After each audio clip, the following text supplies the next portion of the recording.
The origins of the Brotherhood of Steel, particularly the Lost Hills chapter, trace back to a time before the Great War when the world was on the brink of chaos and experimentation with human limits was conducted in the name of military superiority. At the Mariposa military base in California, a secret program sought to create super soldiers using the forced evolutionary virus, or FEV. This virus was designed to accelerate evolution and enhance human physical and mental abilities, producing soldiers capable of unmatched strength and resilience. However, the process was far from perfected, and the experiments often resulted in horrific and grotesque outcomes. Many test subjects were reduced to mindless, drooling husks, or suffered extreme physical deformities, rendering them incapable of functioning as intended. The program relied heavily on prisoners of war and civilians deemed expendable by the government, highlighting the callous and secretive nature of pre-war scientific endeavors. When the soldiers assigned to guard the base discovered the truth behind these experiments, the revelation struck them with an immense moral shock. The commander of the unit suffered a nervous breakdown, locking himself away in his quarters, leaving the rest of the unit to confront the horrors they had been complicit in guarding. Under the leadership of Captain Roger Maxson, the second in command, the soldiers took decisive and violent action against the scientists responsible for the program. This act of defiance marked the beginning of the Brotherhood's separation from traditional military structures and the government itself, reflecting a moral judgment against the reckless pursuit of scientific progress. Before the outbreak of the Great War, the unit attempted to expose the government's crimes and distance themselves from the corrupt military hierarchy. However, their efforts were rendered moot when the nuclear bombs fell, reducing the United States to ruins and plunging the world into a post-apocalyptic wasteland. Fearing further destruction, Captain Maxson and his unit led the survivors, including their families, on a treacherous journey from Mariposa to a fortified government bunker known as Lost Hills. The exodus was perilous, as desperate and starving survivors attacked the well-supplied convoy in an effort to take resources by force. Many perished along the way, leaving only a fraction of the original group to reach the relative safety of the Lost Hills complex. The bunker itself provided a fortified home where the survivors could regroup, settle, and begin the long process of rebuilding their society. Over time, other survivors, including former service members and recruits familiar with military discipline, joined the community, bringing with them knowledge and technology that would become central to the Brotherhood's operations. In Lost Hills, the foundations of the Brotherhood's core ideology were established. The survivors, with their stockpiles of pre-war military equipment and technology salvaged from Mariposa, became one of the most technologically advanced factions in the wasteland. Their experiences with the FEV experiments instilled in them a cautious attitude towards scientific experimentation, ensuring that they would never repeat the reckless mistakes of the past. Maxson restructured the organization, discarding traditional military ranks and creating new positions such as elders, paladins, and knights, while scribes were entrusted with preserving and cataloging knowledge and technology. The community adopted a strict sense of isolation and devotion, limiting outside contact and focusing on self-preservation and the protection of technological assets. Over the years, leadership was passed down through generations, and the Lost Hills chapter evolved into the Brotherhood of Steel as it is recognized today, a faction defined by its strict hierarchy, advanced technology, and enduring devotion to preserving knowledge from the old world. The Lost Hills chapter's development was guided by both necessity and ideology. The members understood that survival in the post-nuclear wasteland required discipline, careful management of resources, and the preservation of knowledge. Technology was seen not just as a means to power, but as a sacred trust, to be protected from misuse by those they considered unworthy. Over time, the chapter conducted expeditions to recover lost technology, gradually building a reputation as a formidable force in the wasteland.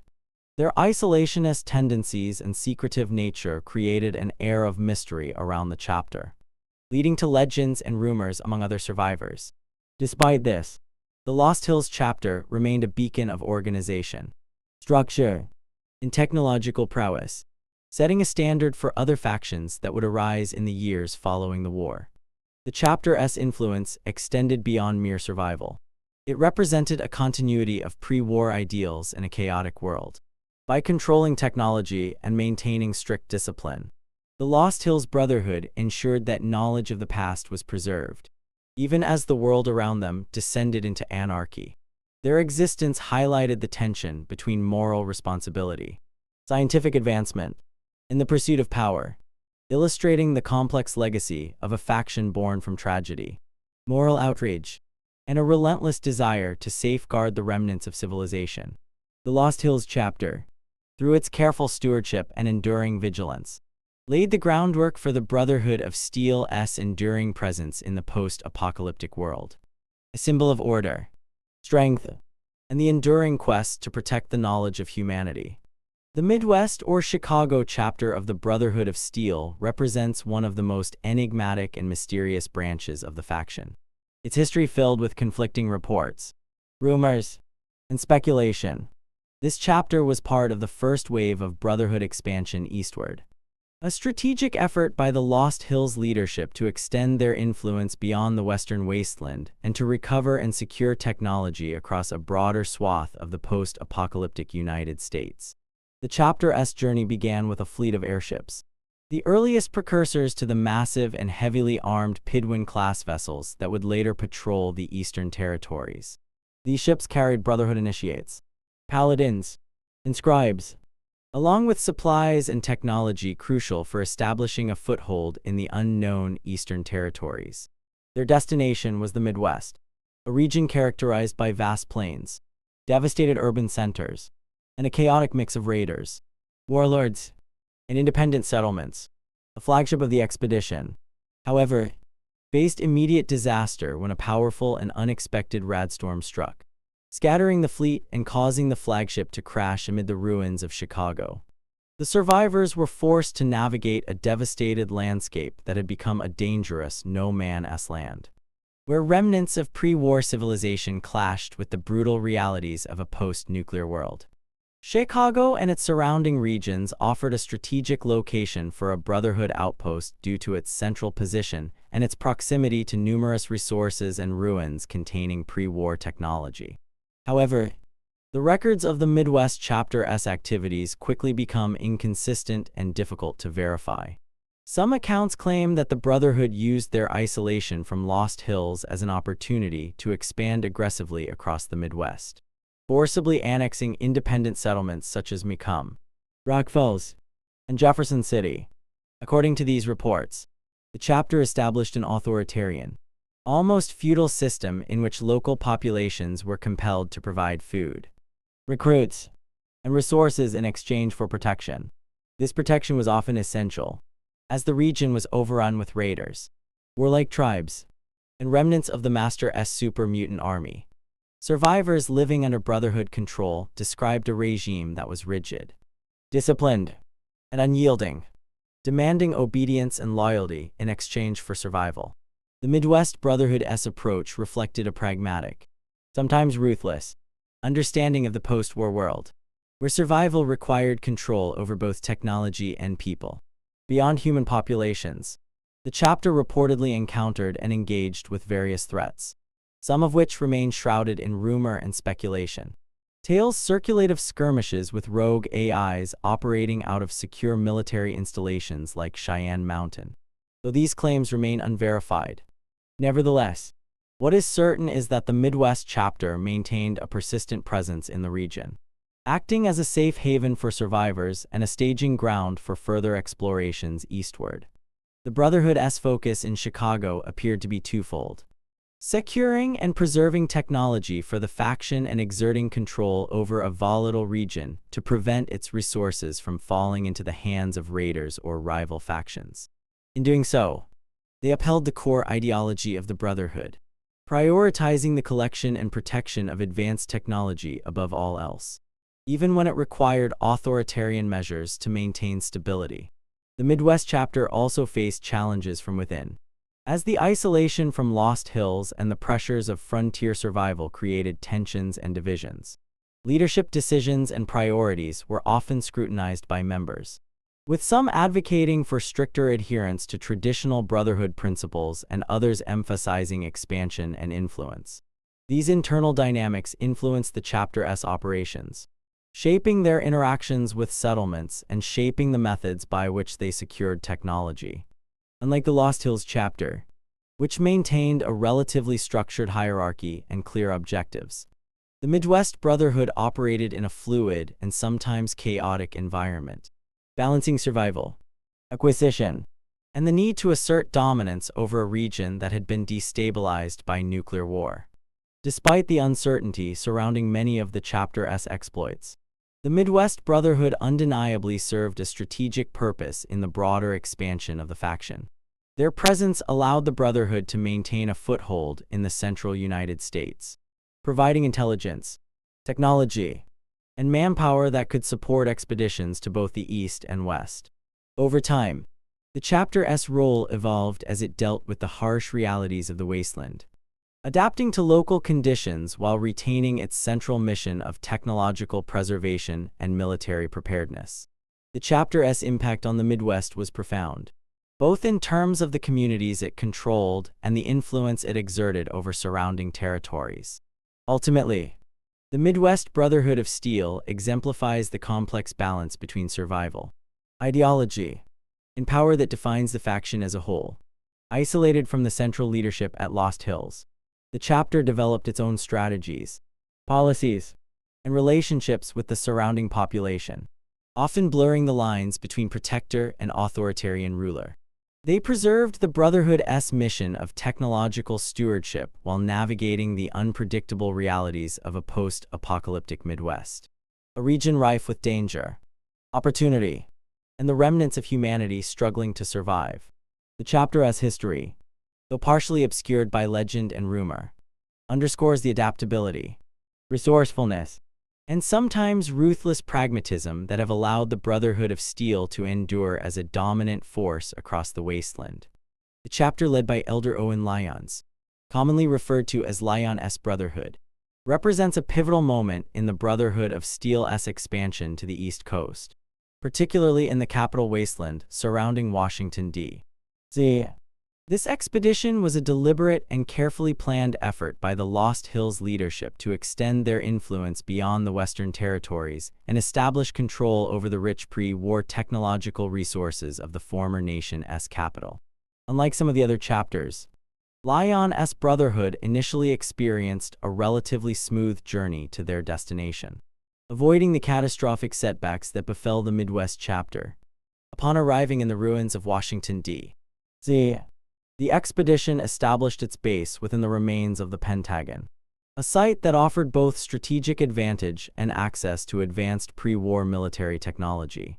The discovery of Liberty Prime, a prototype combat robot of immense size and firepower, became the centerpiece of their operations and symbolized the Chapter's ambitions to assert dominance over the eastern wasteland.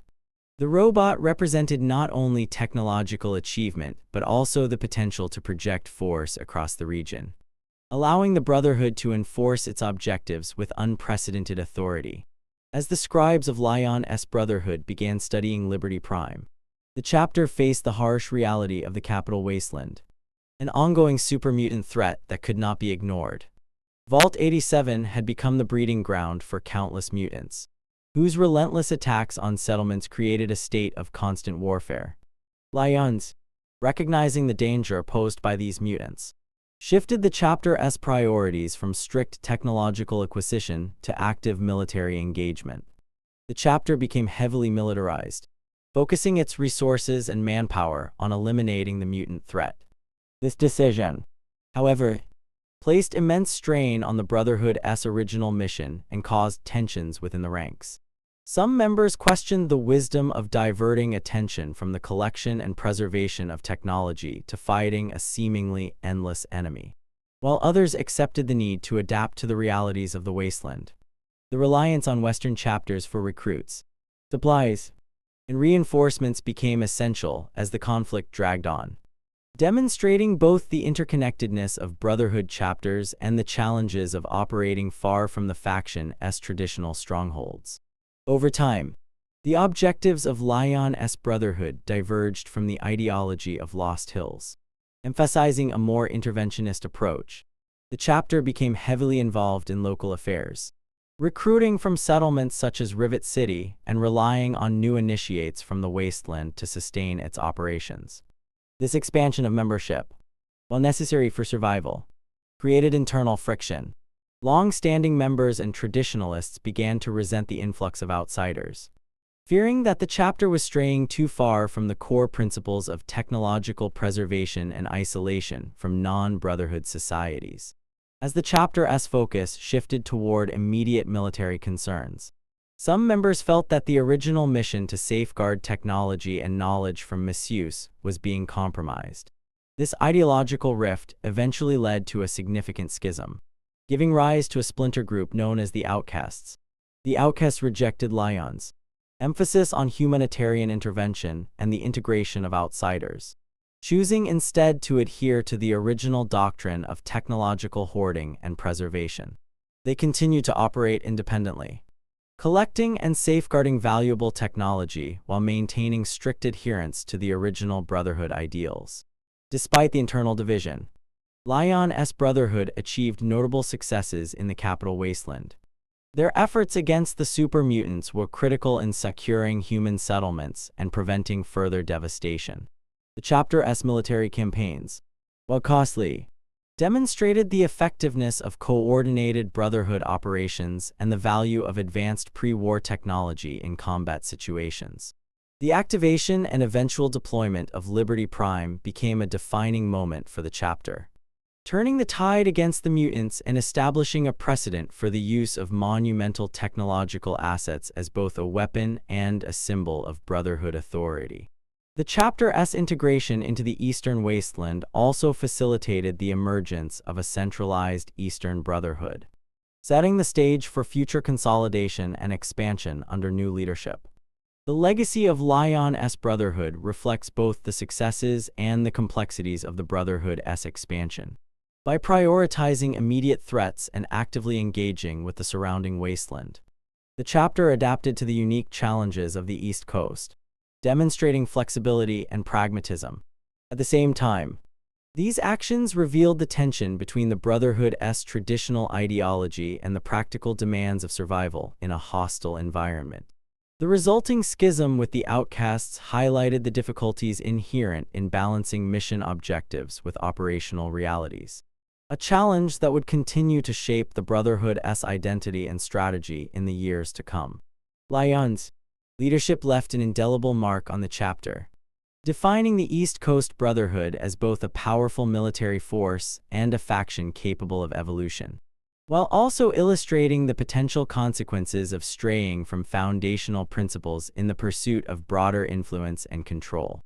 The Mojave chapter of the Brotherhood of Steel, commonly associated with Elder Elijah, represents one of the most tragic and cautionary tales in the post-war expansion of the Brotherhood.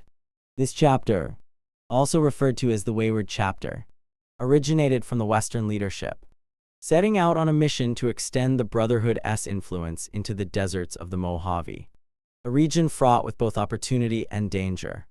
Unlike other chapters that traveled by airships or with relative safety, Elijah led his group across the harsh desert on foot, exposing them to extreme environmental conditions and constant threats from raiders, mutants, and desperate wastelanders. The journey was arduous and physically taxing, testing the resolve, discipline, and cohesion of the chapter at every turn. Unlike the Lost Hills and Lyon's chapters, which had a strong base and supply lines, the Mojave chapter operated largely on its own, relying heavily on the leadership of Elijah and the loyalty of his closest paladins. This autonomy would prove to be both a strength and a fatal flaw as events unfolded, revealing the vulnerabilities inherent in isolated Brotherhood operations. Upon reaching the Mojave, the chapter discovered the Helios 1 solar power plant, which initially seemed to be a standard pre-war installation but quickly revealed its hidden significance as a front for Project Archimedes, a top-secret orbital laser platform. The discovery of this weapon represented a monumental opportunity for Elijah to assert the Brotherhood's dominance in the region and reshape the balance of power. Unlike other chapters that focused primarily on technology recovery and protection, Elijah's vision was far more aggressive. He sought to use Helios I as a strategic tool to annihilate the new California Republic, a faction that had begun to challenge the Brotherhood's influence in the West. Elijah's obsession with the weapon, coupled with his uncompromising stance on aggression, set the tone for the chapter's operations and created a rigid hierarchy centered entirely on his ambitions.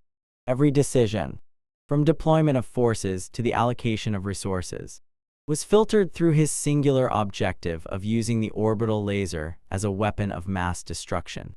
This focus alienated many members who had joined the Brotherhood to preserve knowledge and safeguard humanity, creating internal tension that would later have severe consequences. As Elijah pursued his vision, reports began to arrive from across the Mojave Desert that the new California Republic was mobilizing a massive force in response to the Brotherhood's presence and the potential threat of the orbital weapon. Paladins and soldiers within the chapter repeatedly urged caution and proposed retreat or negotiation. But Elijah refused to consider any alternative to his plan. His unyielding insistence on holding Helios I, despite the overwhelming odds, exposed the chapter to catastrophic risk. The resulting conflict, later known as Operation Sunburst, became one of the most devastating defeats suffered by the Brotherhood of Steel in the post-war era. The new California Republic, wielding superior numbers and well-organized military resources, struck with precision and force, overwhelming the Mojave chapter and inflicting casualties that exceeded 50% of their forces. Many paladins were killed outright, while others were captured or forced into hiding. The battle illustrated the dangers of unchecked leadership and overconfidence, showing how a single-minded pursuit of military objectives could imperil an entire chapter.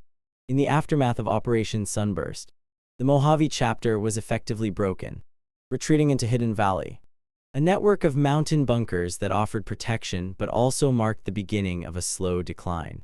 Under the leadership of Elder McNamara, the chapter adopted a defensive posture, focusing primarily on survival rather than expansion or recovery of technology. Recruitment ceased. Salvage operations were limited, and excursions outside the bunker became increasingly rare due to the constant threat of NCR counterattacks.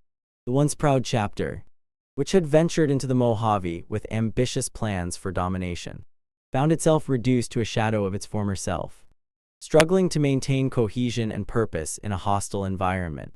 The combination of environmental hardships, leadership misjudgments, and external pressures demonstrated the fragility of isolated Brotherhood chapters when confronted with superior military forces and the complexities of regional politics. The decline of the Mojave chapter serves as a stark example of the challenges faced by Brotherhood factions operating far from the core strongholds in the West. It highlights the importance of leadership that balances ambition with prudence and demonstrates how over-reliance on singular objectives can lead to strategic disaster.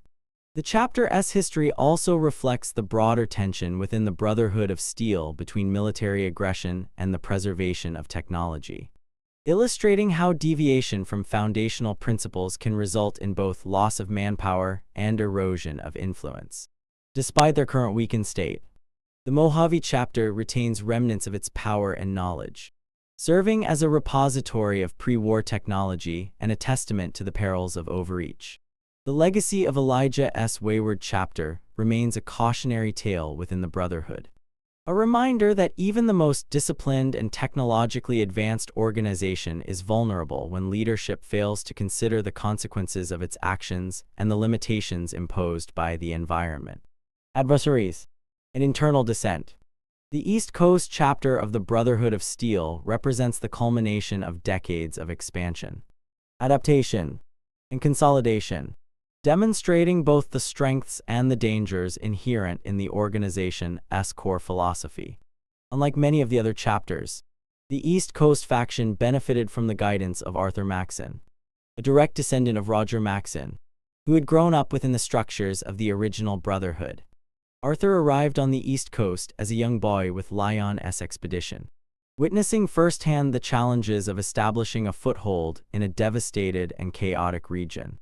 The initial objectives of Lyon's Brotherhood were primarily focused on the protection of wastelanders and the defeat of super mutants. But over time, conflicts of interest and the strain of extended campaigns created fractures within the group. These fractures eventually led to the emergence of the Outcasts, a splinter faction committed solely to the original mission of recovering and preserving technology.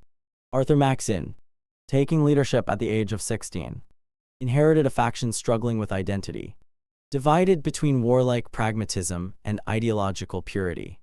His election as elder was unprecedented, making him the youngest leader in Brotherhood history. And it was a decision that reflected both the urgency of the situation and the trust placed in his lineage and upbringing. From the beginning, Maxson sought to reshape the East Coast Brotherhood into a mirror of the founding chapter at Lost Hills. He reintroduced the Codex, the formal set of rules and regulations that guided the organization, and emphasized the original mission of collecting, safeguarding, and controlling pre-war technology. Unlike Lyon, who had allowed the Brotherhood to become deeply involved in the daily lives of wastelanders, Maxson focused on restoring the hierarchy, discipline, and technological obsession that had defined the Brotherhood since its inception. Assistance to outsiders was no longer provided freely, and the chapter's primary duty was clarified: the preservation of knowledge and the accumulation of technological superiority. This return to foundational principles strengthened the East Coast faction, giving it a clear purpose and a unified identity, while simultaneously increasing its power and influence over New England and the surrounding regions. Maxson also prioritized expansion and recruitment, understanding that the survival and effectiveness of the Brotherhood depended on the continuous influx of new members. Unlike the Outcasts, who were reluctant to integrate outsiders, Maxson actively sought initiates from the local wasteland population, offering security, stability, and a sense of belonging within a highly organized and disciplined structure. This expansion allowed the Brotherhood to establish a network of settlements, fortifications, and supply lines, effectively cementing its dominance across the eastern seaboard. The chapter relied on local communities for provisions, equipment, and recruits, ensuring that its growing power was supported by the people it now oversaw, even if coercion and force was sometimes employed to maintain compliance. The strategic integration of new members and local settlements enabled the East Coast Brotherhood to mobilize large-scale operations with impressive efficiency, a capability that would become critical in its confrontations with emerging threats. The arrival of the Institute as a technologically advanced adversary posed one of the greatest challenges to the East Coast Brotherhood under Maxson's leadership. Unlike previous conflicts, which primarily involved super mutants or regional factions, the Institute represented a rival with comparable technological resources, sophisticated weaponry, and a capacity for covert operations. Maxson's response was decisive.